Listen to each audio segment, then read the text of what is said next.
ये वाला सवाल किसी बच्चे ने डाउट में मुझसे पूछा। इस सवाल को समझाने में, बताने में ऑब्वियस बात है कि सिर्फ और सिर्फ ओरली बोलने से बात नहीं चलेगी। मुझे लगा कि इस सवाल को समझाने में मुझे लगभग 10 मिनट के आसपास का समय लग सकता है, तो मैंने सोचा कि मैं एक वीडियो के थ्रू इस सवाल को डिस्कस कर लेता हूं। बहुत सारे और बच्चों को भी हो सकता है कि इस तरह के फंडामेंटल और बेसिक क्वेश्चन के अंदर इश्यूज हो, तो एक साथ ही सारे बच्चों का ये डाउट क्लियर हो जाएगा। सवाल के अंदर सबसे खास बात क्या है, मैं पहले उस खास बात पे आता हूं, फिर मैं सवाल पे आता हूं। ठीक है, लेट्स से कि कोई पार्टिकल सर्कुलर मोशन कर रहा है ना, ये बड़ा मान लीजिए कि वो सर्कल है एंड लेट्स से बड़ा यहां कहीं उसका सेंटर है।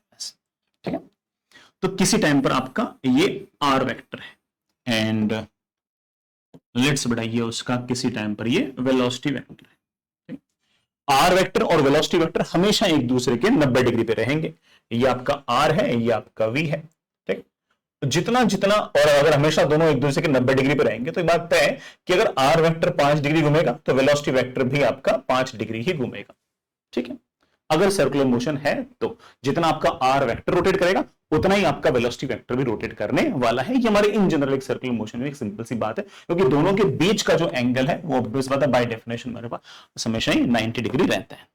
लेकिन अगर मान लीजिए कि कल को अगर मोशन इलेप्टिकल हो, पैराबोला हो, या फिर बड़ा लेट्स आपके पास इस तरह से स्पाइरल काइंड ऑफ मोशन हो, तो ऐसे केस में आर वेक्टर और वी वेक्टर हमेशा ही 90 डिग्री पे हो ऐसा जरूरी नहीं है, और आर वेक्टर और वी वेक्टर के बीच का एंगल 90 डिग्री ही रहे ये भी जरूरी नहीं है। और आर और वी वेक्टर के बीच का एंगल अगर लगातार चेंज होगा तो ऑब्वियस बात है कि आर वेक्टर अगर हो सकता है कि 5 डिग्री रोटेट करे, तो हो सकता है कि वेलोसिटी वेक्टर जो है वो शायद 6 या 4 डिग्री रोटेट करे। तो आर वेक्टर और वी वेक्टर दोनों बराबर बराबर एंगल रोटेट करें ऐसा कंपलसरी नहीं है। आई होप मैं क्या करना चाहता हूं। सो अगर मान लीजिए कि मोशन सर्कुलर नहीं है, then the angle rotated by R vector and the angle rotated by V vector may not be same. और ऐसे केस के अंदर सेंट्रीपिटल एक्सेलरेशन या फिर नॉर्मल एक्सेलरेशन, टेंजेंशियल एक्सेलरेशन या फिर एंगुलर वेलोसिटीज में कौन से एंगल्स के डेरिवेटिव काम आते हैं, उनके फॉर्मूले में क्या क्या चेंज आते हैं, उस पर ये थोड़ा सा बेसिक सा सवाल है। सवाल क्या है मैं एक बार रीड आउट करता हूं। At a particular instant of time, position vector R vector, velocity vector v vector and angular position of a particle traversing a path AB are shown in the figure। मेरे पास ये particle है और ये लगातार कोई बड़ा किसी रैंडम पाथ पे जा रहा है। This path may not B circular end of course इस केस में it is not circular actually. और इसकी पोजीशन वेक्टर है आर वेक्टर, इसका एक्स एक्सिस के साथ पोजीशन का जो वेक्टर दिखा रखा है, जो एंगल दिखा रखा है वो एंगल थीटा है। वेलोसिटी का एक्स एक्सिस के साथ जो एंगल है वो मुझे फाई दिखा रखा है। एंड ठीक है, वो जो तो following statement is are correct, 4 option दे रखे हैं। Modulus of angular velocity is, angular velocity मतलब बेटा जो आर वेक्टर ना इसके रोटेट करने की जो रेट है वो मुझसे पूछी गई है, या फिर अच्छा डिफाइन भी कर रखा है, डी थीटा अपॉन dt पूछ रखा है, निकाल लेंगे। Modulus of tangential component of acceleration, tangential component of acceleration जिसे हम है ना आर इंटू अल्फा बोला करते थे, उसको हम पूछ रखा कि it is equal to R times T two theta upon dt square. दिखने में लग रहा है कि हाँ यार this is R this is alpha, लग रहा है कि सही है, बट ये सही नहीं है। वही डिस्कस करना है कि ये सही क्यों नहीं है और वह सही है तो क्या है। ये एक्चुअली बड़ा अल्फा जो ना ये एक्चुअली थीटा के चेंज होने की रेट है, और बड़ा हो सकता है कि इस बार कुछ और पंगे भी इसके अंदर आए, उन पंगों को हम देखते हैं ना। Next is modulus of normal component of acceleration. Normal component बेटा जो रेडियल डायरेक्शन में जो मेरे पास जो एक्सेलरेशन है that is v time d theta upon dt, और डी ऑप्शन पढ़ो that is v time d phi upon dt। जो हमारा नॉर्मल एक्सेलरेशन है उसके अंदर फॉर्मूला ये वाला लगाऊं या फिर ये वाला लगाऊं। हालांकि हमें आज तक दिक्कत क्यों नहीं आया करती थी, आज तक दिक्कत इसलिए लगती क्योंकि हमारा आर वेक्टर जिस एंगल से रोटेट करता था वो और हमारा जो वेलोसिटी वेक्टर जिस एंगल से रोटेट करता था वो दोनों हमेशा एग्जैक्टली सेम हुआ करते थे। कल को मान लो कि लेट से पार्टिकल हल्का सा रोटेट कर गया तो एंगल थीटा में थोड़ा सा चेंज आया डी थीटा, और जो वेलोसिटी वेक्टर है वो भी थोड़ा सा रोटेट किया तो एंगल फाई में चेंज आया बेटा लेट से डी फाई। इन जनरल हमारे डी थीटा की वैल्यू और डी फाई की वैल्यू सेम रहती थी, लेकिन आज हमारे पास दोनों वैल्यूज सेम होना कंपलसरी नहीं है। तो ऐसे केस में हमें क्या करना पड़ेगा, लेट्स लुक इनटू दैट। सबसे पहले बेटा हम एक बार ये जो एंगल थीटा है इसके रोटेट होने की जो रेट है उसको हम एक बार के लिए डिफाइन करने की कोशिश करते हैं, बड़ा बाकी बातें अपन धीरे धीरे एक एक करके करेंगे।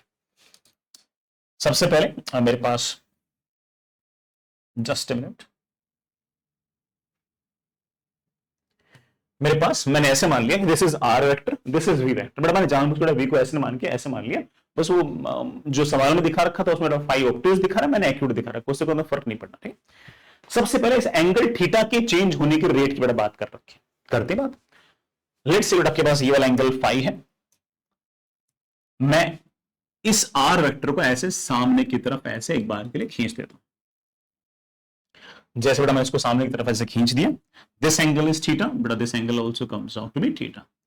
इस v के अब दो कंपोनेंट आएंगे, ये वाला एंगल मेरे पास अगर देखो तो बड़ा फाई माइनस थीटा हो गया, इस v का एक कंपोनेंट इधर की तरफ, this is of course v cos phi minus theta, and इस v का एक कंपोनेंट ऐसा है जो बड़ा r वेक्टर के परपेंडिकुलर है, that is v sin phi minus theta.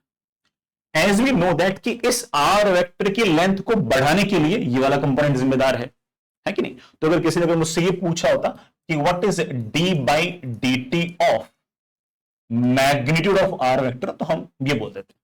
बिल्कुल मुझसे पूछे कि इस एंगल थीटा को घुमाने के लिए कौन रेस्पॉन्सिबल है, रोटेट करने के लिए कौन रेस्पॉन्सिबल है, तो आप बोलोगे sir of course this is your v perpendicular. So if someone asks me कि what is d theta upon dt, तो I know it very well कि d theta upon dt is v perpendicular upon r, so that comes out to be v sin pi minus theta upon r. This is our A option and of course बड़ा हमारा A option बिल्कुल सही है। तो ठीक है, it looks easy कि बिल्कुल सिंपल सी बात है, लेकिन है ना थोड़ी सी बड़ा जो मेरे बी ऑप्शन है वहां से चीज थोड़ी सी टफ होना स्टार्ट हो जाएंगी। अब एग्जैक्टली मैं बी ऑप्शन पे अगर बात करूं तो सिचुएशन थोड़ी सी डिफरेंट आना स्टार्ट हो गई। मैं फिर भी पूरी बात अच्छे से समझाने की कोशिश कर रहा हूं। हालांकि इस बात पर अगर कोई लॉन्ग वीडियो अगर देखना चाहे तो कोरियोलिस फोर्स को मैंने बड़े आराम से 50 मिनट के आसपास समझा रखा है, वहां से अगर कोई बच्चा वापस से देखना चाहे तो देख सकता है, किसी बच्चे को पोलर कोऑर्डिनेट वगैरह का अगर मान लो आइडिया ना हो तो। बट फिर भी मैं एक बार के लिए ना बहुत ही आसान शब्दों में सारे से बताने की कोशिश करता हूं, सुनिएगा। किसी टाइम पर बड़ा आपके पास पार्टिकल जो है उसकी पोजीशन ये रही, ठीक, इसका आर वेक्टर बड़ा आपके पास इस तरीके से, ये जो आर वेक्टर है बड़ा this is of course R times cos theta I cap plus R times sine theta J cap, ठीक। ये मेरे पास बड़ा पार्टिकल का आर वेक्टर है, इसकी बड़ा जरूरत नहीं। इस टाइम का पार्टिकल इस तरह से आर वेक्टर। अगर मुझे इसको पोलर वेक्टर्स में अगर लिखना होगा तो पोलर कोऑर्डिनेट्स के अंदर हम लोग आर वेक्टर की तरफ एक यूनिट वेक्टर मानते हैं जिसे हम बोलते हैं आर कैप, ठीक है। इसी तरीके से इसके परपेंडिकुलर डायरेक्शन में बेटा एक डायरेक्शन और मानते हैं जिसे हम बोलते हैं लेट्स बेटा आपका थीटा कैप। ये बेटा आपका थीटा कैप, ये बेटा आपके पास आर कैप। आर कैप जो है ना वो बेसिकली एक यूनिट वेक्टर है अलोंग आर वेक्टर, और अलोंग आर वेक्टर अगर यूनिट वेक्टर देखोगे तो बेटा इस वेक्टर को आर से डिवाइड कर दो, तो ऑफ कोर्स बेटा this comes out to be cos theta I cap plus sin theta J cap. बेटा फिर भी किसी बच्चे को और डिटेल में अगर पढ़ना हो तो कोरियोलिस फोर्स टाइप से बेटा अलग से वीडियो बना रखा है पहले, लेकिन मैं इससे सारी चीजें एक्सप्लेन कर दूंगा, you need not to worry. Exactly इसी तरीके से ये जो थीटा कैप है ये बेटा आपके पास एक तरह से टेंजेंशियल डायरेक्शन बताने के लिए मेरे पास जुगाड़ है, तो आप बड़े आराम से देखना बेटा। अगर ये वाला एंगल थीटा तो ये वाला एंगल थीटा, तो बेटा मेरे पास ये वाला एंगल भी तो थीटा। थीटा कैप एक यूनिट वेक्टर है जिसका मैग्नीट्यूड 1 है, तो इधर की तरफ कंपोनेंट आएगा 1 cos, इधर की तरफ आएगा 1 sin थीटा। तो बड़े आराम से थीटा कैप को लिख सकता हूं बेटा क्या 1 टाइम्स साइन, सॉरी इधर की तरफ बेटा क्या आया था, इधर की तरफ बेटा मेरे ख्याल से आपके पास आया था sin थीटा, मेरे पास आ गया माइनस साइन थीटा आई कैप, इधर की तरफ of course cos theta J cap. This is my R cap and theta cap. Now मुद्दे पे आते हैं, मुझे एक्सेलरेशन जे पार्टिकल निकालता हूं। किसी भी टाइम पर मेरे पास पार्टिकल का आर वेक्टर पता है, तो किसी भी टाइम पर पार्टिकल के पास वेलोसिटी क्या होगी बेटा, वेलोसिटी होगी इसका डेरिवेटिव, कर लेते हैं इसका डेरिवेटिव। डेरिवेटिव में बेटा मैंने आर को बाहर निकाल दिया और इनका डिफरेंशिएशन करता हूं। cos थीटा का differentiation is beta of course minus sine theta I cap, sine theta का डिफरेंशिएशन बेटा cos थीटा जे कैप। बेटा चेन रूल लगानी पड़ेगी अपन को, हमें थीटा को भी डिफरेंशिएट करना पड़ेगा, multiply by of course D theta upon D T. Plus बेटा उल्टा करेंगे, इसको वैसे का वैसे लिख देंगे, कॉस थीटा आई कैप प्लस साइन थीटा जे कैप, इसको वैसे का वैसे लिख देंगे, और आर का डेरिवेटिव हम बड़े आराम से लिख सकते हैं D R by D T. D R by D T एक तरह से बड़ा इज समथिंग लाइक ये जो आर वेक्टर है इसको बढ़ाने की जो रेट है वो, तो D R by D T is something like radial direction जो वेलोसिटी है ना वो है एक तरीके से।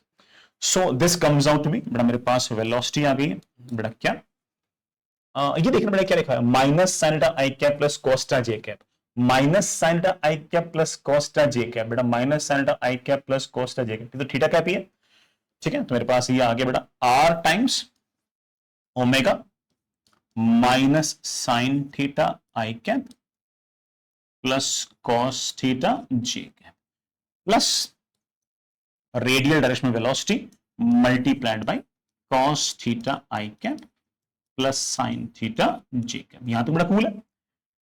मैं इसका सेंस भी बता सकता हूं, सेंस क्या है इसका, सेंस देखो क्या है, आर ओमेगा वेलोसिटी है इस डायरेक्शन में, मैं इसको लिख सकता हूं कि वेलोसिटी मेरे पास है आर ओमेगा किस तरफ, इस डायरेक्शन में। ये डायरेक्शन कौन सी है, ये डायरेक्शन ऑफ कोर्स आपके पास थीटा कैप है, तो थीटा कैप, तो इस तरफ आपके पास बड़ा वेलोसिटी आएगी ओमेगा इनटू आर, जिसे बड़ा ऑफ कोर्स टेंजेंशियल वेलोसिटी भी कहते हैं, और इसी से हमने ओमेगा डिफाइन भी किया था पहले वाला ऑप्शन के लिए।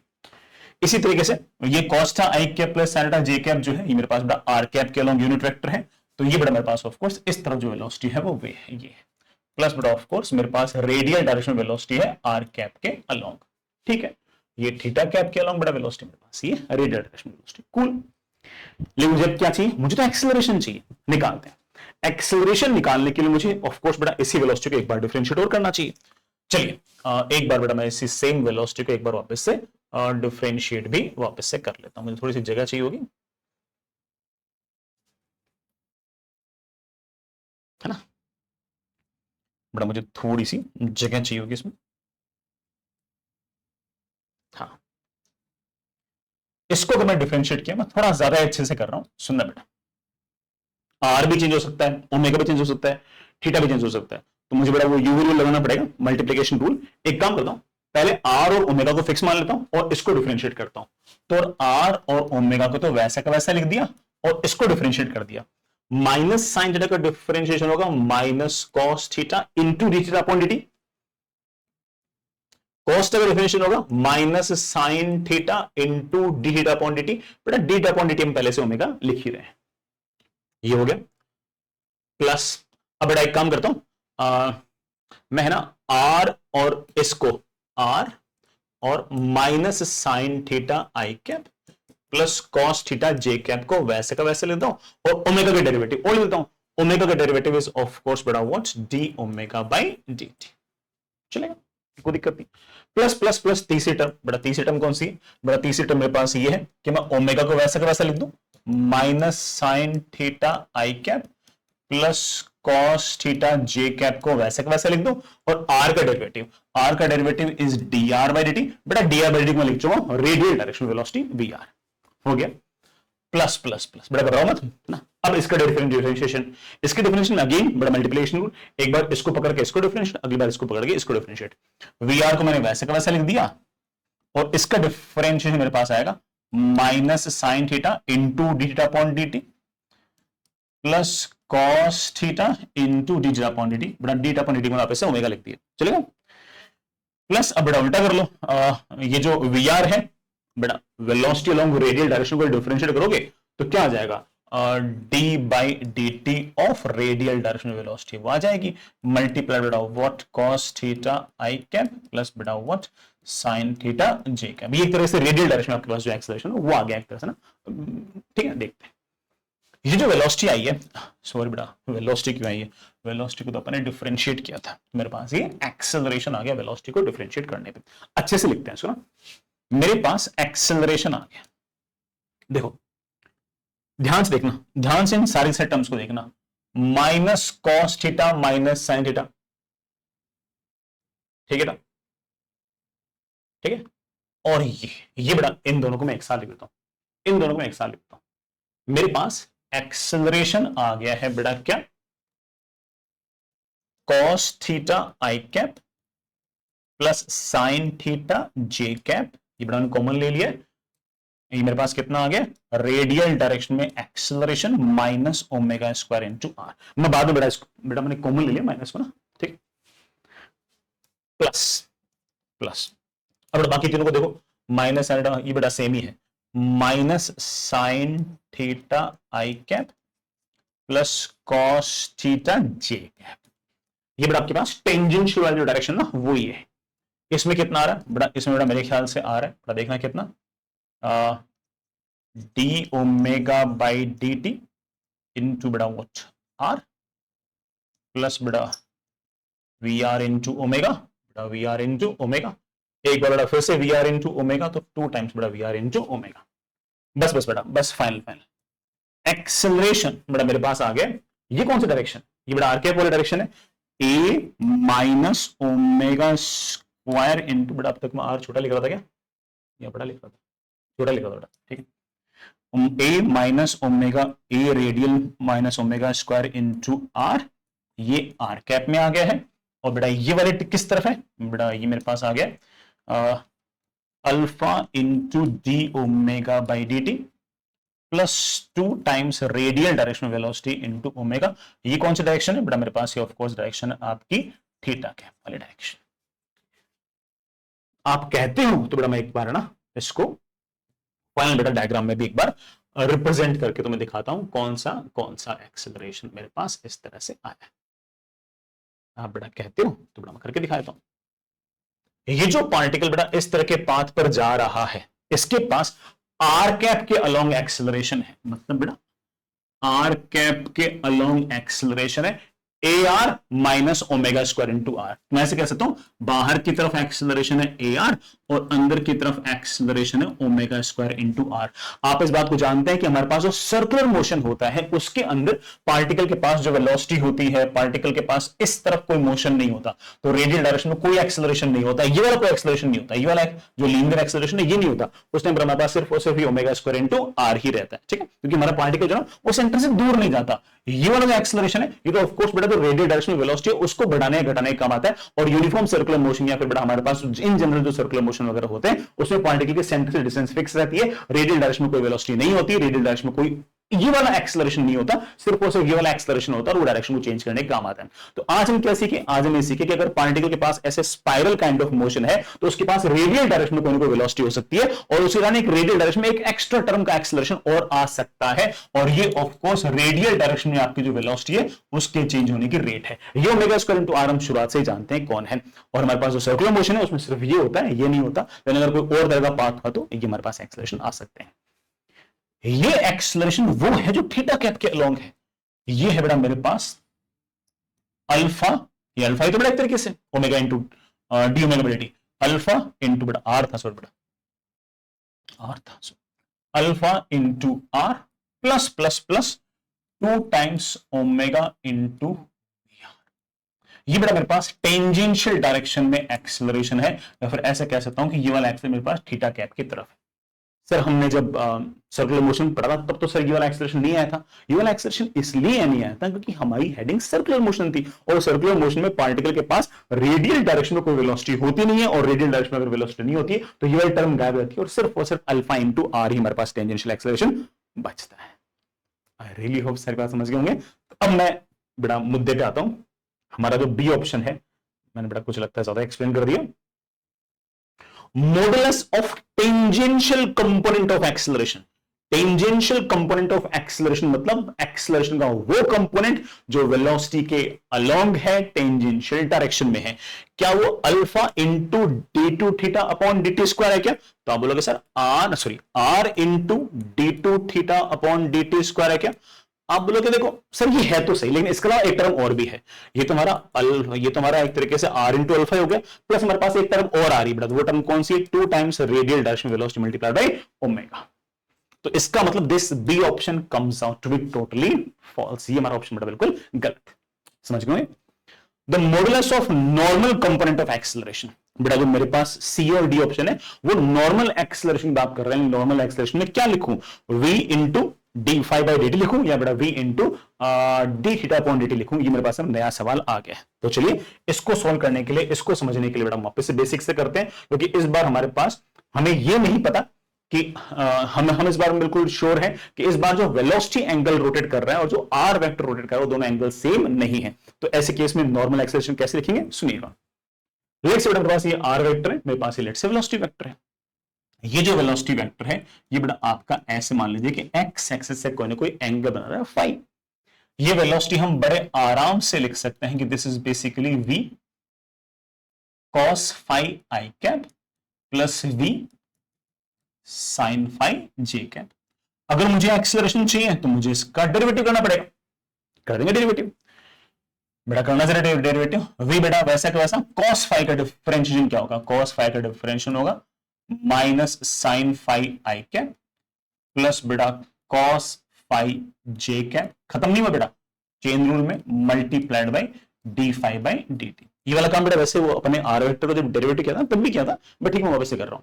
प्लस प्लस प्लस प्लस, अब बेटा क्या करूंगा, cos फाई आई कैप प्लस साइन फाई जे कैप वैसा का वैसा, और v का डेरिवेटिव बेटा ऑफ कोर्स आपका dv बाई dt। ठीक है, डेरिवेटिव मतलब बेटा ये जो एक तरह से आपके पास है ना स्पीड के चेंज होने की जो रेट है मेरे पास बेटा ये। ठीक है, अब मुझसे पूछ के रखा है बड़ा, मुझसे सवाल के अंदर ये पूछ रखा है कि मुझे तो आप ये बताओ कि नॉर्मल एक्सेलरेशन क्या है। नॉर्मल एक्सेलरेशन मतलब एक्सेलरेशन का वो कंपोनेंट जो वेलोसिटी के परपेंडिकुलर हो। वेलोसिटी की जरा डायरेक्शन देखना बेटा, वेलोसिटी के डायरेक्शन में अगर देखो तो v कैप बेटा यूनिट वेक्टर है, that is of course cos phi I cap plus बेटा what sin phi J cap. यही तो है, ये वाला जो कंपोनेंट है, ये वाला जो वेलोसिटी सॉरी एक्सेलरेशन का ये वाला जो हिस्सा है ये तो cos फाई आई कैप प्लस sin फाई जे कैप ही है। तो ये तो ऑफ कोर्स एक्सेलरेशन का वो कंपोनेंट आ गया जो वेलोसिटी की तरफ है। ठीक है, तो इसकी तो बात ही नहीं हो रही। बात किसकी हो रही है, बात हो रही है इसकी, बात हो रही है जो उसके परपेंडिकुलर है। चेक करना थोड़ा चेक कर लो, क्या इस v कैप का और ये वाला जो वेक्टर है इन दोनों का डॉट प्रोडक्ट जीरो आ रहा है क्या? Of course dot product zero आ रहा है, और डॉट प्रोडक्ट जीरो आ रहा है इसका मतलब ये वाला वेलोसिटी और एक्सेलरेशन का ये वाला कंपोनेंट एक दूसरे के परपेंडिकुलर है। और अगर परपेंडिकुलर है तो हम बड़े आराम से कह सकते हैं कि एक्चुअली ये हमारा नॉर्मल एक्सेलरेशन है। और नॉर्मल एक्सेलरेशन बेटा मेरे पास बड़े आराम से आ गया है v into beta what d phi by D t. और ये डायरेक्शन बेटा क्या है, direction is beta of course minus sine phi I cap plus cos phi J cap. And as you can see that beta of course इसका magnitude मेरे पास 1 आ रहा है। तो अगर किसी ने अगर नॉर्मल एक्सेलरेशन अगर मुझसे पूछा that comes out simply v into d phi upon D T. ये तो बहुत ही बेसिक से डेरिवेशन होगी, ये तो बहुत ही बेसिक से डेरिवेशन हो गई ना। मैंने बिल्कुल आराम से सीधा सा उठा के बेटा ऐसे लिखा। मैं एक तरीके से और ड्राइव कर सकता हूं, लेकिन मैं अब जो नया वाला डेरिवेशन करूंगा उसमें ऑफ कोर्स ये प्रूव नहीं कर पाऊंगा कि बेटा ये इसमें तो ये प्रूव हो गया कि इसमें थीटा का लेना देना नहीं है, इसमें थीटा का लेना देना है ही नहीं। थीटा तो कहीं काम नहीं है ना, v वेक्टर जो रोटेट कर रहा है सिर्फ और सिर्फ उस एंगल के चेंज होने की रेट की बेटा यहां पर सारी सारी बात हो रखी है। हालांकि बेटा मैं इसके डेरिवेशन को अगर मैं एक सिंपल शब्दों में और कहूं तो ऐसे भी कर सकता हूं कि लेट्स से पहले आपके पास जो वेलोसिटी थी ना वो ऐसे थी, ठीक है, बाद में आपके पास जो वेलोसिटी ना वो ऐसे हो गई। पहले बेटा वो कहीं फाई एंगल पे थी, अब वो एंगल बेटा लेट से चेंज होके लेट से फाई प्लस डी फाई, मेरे पास ये वाला एंगल आ गया डी फाई। मैंने बेटा यहां पर एक चीज अज्यूम की है कि पहले जो स्पीड थी और बाद में जो स्पीड थी दोनों सेम है, क्योंकि ऑफ कोर्स बेटा मुझे तो नॉर्मल एक्सेलरेशन निकालना है और नॉर्मल एक्सेलरेशन स्पीड को चेंज तो करता नहीं है, तो मुझे सिर्फ एक्सेलरेशन की उसी कंपोनेंट में इंटरेस्ट है जो वेलोसिटी के परपेंडिकुलर है। तो जरा ध्यान से देखिएगा, मेरे पास पहले वेलोसिटी v ऐसे थी, बाद में बेटा मेरे पास वेलोसिटी ऐसे, और इन दोनों के बीच का ये वाला जो एंगल है बेटा मेरे पास ये फाई है। अब ध्यान सुनो मेरी बात, एक तरीके से ये मेरा इनिशियल वेक्टर है, ये मेरे पास एक तरीके से मेरा फाइनल वेक्टर है, और मोस्ट इंपॉर्टेंटली ये मेरा चेंज इन वेलोसिटी वेक्टर है। This is your v final minus v initial. Acceleration क्या होता है, और इस केस में ऑफ कोर्स जो भी एक्सेलरेशन है वो आपका नॉर्मल एक्सेलरेशन ही है। एक्सेलरेशन क्या है, चेंज इन वेलोसिटी अपॉन बेटा ऑफ कोर्स टाइम टेकन। और मैं बड़ा आराम से ऐसे कह सकता हूं कि अगर बेटा सॉरी बेटा ये वाला एंगल आपके पास डी फाई है, अगर आपके पास एक छोटा सा एंगल अगर डी फाई है, ये लेंथ अगर v है, ये लेंथ अगर v है, तो ये वाली बेटा लेंथ आपके पास v इंटू डी फाई होगी। भाई ये लेंथ अगर x है, ये लेंथ अगर x और ये वाला एंगल बड़ा आपके पास अगर मान लो कि d5 है, तो ये वाले लेंथ बड़ा कितनी होती है x इंटू d5। उसी तरह से ये लेंथ कितनी है v into d5, that is of course बड़ा v इंटू d5 अपॉन बड़ा ऑफ कोर्स नीचे मेरे पास dt है। तो मेरे पास ये आ गया acceleration, and this is the acceleration which is responsible for changing the direction only, end of course this is not changing the magnitude of speed, so of course this is your normal acceleration. तो यहां पर हम एक बहुत ही बढ़िया चीज सीखे, और बेटा वो ये है कि कभी अगर मान लीजिए कि v वेक्टर और r वेक्टर आपस में एक दूसरे से अगर एंगल अगर चेंज कर रहे हो, तो नॉर्मल एक्सेलरेशन जो है वो सेंट्रीपिटल एक्सेलरेशन जो है वो v इंटू ओमेगा है। लेकिन वो जो ओमेगा है ना, वो किसके चेंज होने की रेट है? वो r के चेंज होने की रेट नहीं है, वो वेलोसिटी के चेंज होने की रेट है। ऐसी चीजें हम सर्कुलर मोशन में क्यों नहीं सोचते? क्योंकि वहां पर r के चेंज होने की रेट, सॉरी बेटा, r वेक्टर के घूमने की रेट और वेलोसिटी वेक्टर के घूमने की रेट अक्सर सेम होती है, तो हमें कोई फर्क नहीं पड़ता। और अगर मान लो कि डिफरेंट होगी तो ऑफ कोर्स जो वेलोसिटी एंगल जो सॉरी वेलोसिटी वेक्टर जो एंगल चेंज कर रही होगी या फिर रोटेट कर रही होगी, उसी के चेंज होने की रेट हमें को लिखनी है। तो अगर कोई मुझसे पूछे कि व्हाट इज नॉर्मल एक्सेलरेशन, तो normal acceleration is but of course v into omega, but omega क्या है? Omega is d5 by dt। What is this d5? This is of course angle rotated bye v vector. बस कोई ठीक है बेटा, मेरे ख्याल से वाली बात समझ में आ गई होगी। अक्सर बड़ा ऑफ कोर्स उसका कोई यूज आता नहीं, क्योंकि बेटा हमेशा सर्कुलर मोशन के सवाल आते हैं, लेकिन मान लो कल को अगर इलिप्टिकल हो गया, पैराबोलिक हो गया, तो ऑफ कोर्स बेटा इस तरह बातें में आनी चाहिए। और अल्टीमेटली फाइनल बात तो याद कर ही सकते हो ना, भले ही पूरी बात ना याद करो, ये वाली बात तो याद कर सकते हो। फिर कैसे बच्चे बेटा, अगर पूरा मान लो कि पोलर कोऑर्डिनेट्स का अगर वीडियो देखना, तो इसी वीडियो को डिस्क्रिप्शन में आपको वाला वीडियो भी मिल जाएगा। चलो all the best, bye bye.